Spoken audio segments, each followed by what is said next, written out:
உண்மையா தெரியுது. ஆனா எடப்பாடி தலைமை ஏற்று விஜய் போக மாட்டார்.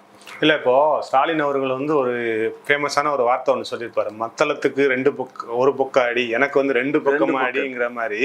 இப்போ உங்களை மாதிரியான திமுக மூத்த முன்னோடிகள் என்ன சொல்றீங்க அப்படின்னா, இந்த சிபிஐ பயன்படுத்தி விஜய் வந்து பிஜேபி பக்கம் போறதுக்கு நிறைய வாய்ப்புகள் இருக்குன்னு சொல்றீங்க. ஆமா. அப்போ அவங்க என்ன சொல்றாங்க, பிஜேபி தரப்போ அதிமுக தரப்போ என்ன சொல்றாங்க அப்படின்னா, இவருக்கு உண்மையிலேயே திமுகவை வீழ்த்தணும் அப்படின்னா அதுக்கு ஆப்போசிட் இருக்க கூட்டணி வந்து சேரணும். அப்ப இவர் என்ன பண்றாருன்னா, ஓட்டுகள் எல்லாம் பிரிச்சு, எதிர்ப்பு ஓட்டுகள் எல்லாம் பிரிச்சு திமுக மறுபடியும் ஆட்சிக்கு வர்றதுக்கு உதவுறாரு அப்படிங்கிற மாதிரி பேசுறாங்க. அவர் நிர்மல்குமார் வந்து பேசும்போது என்ன சொன்னார்னா, 1 மாதத்துக்கு முன்னாடி என்ன நிலை எங்க கட்சியில தொடர்ந்துச்சோ அதே நிலை தான் தொடரும், நாங்க தனிச்சு தான் தேர்தலை சந்திப்போமே தவிர நாங்க கூட்டணி போக மாட்டோம் அப்படின்னு அவர் கிளியரா சொல்லிட்டாரு.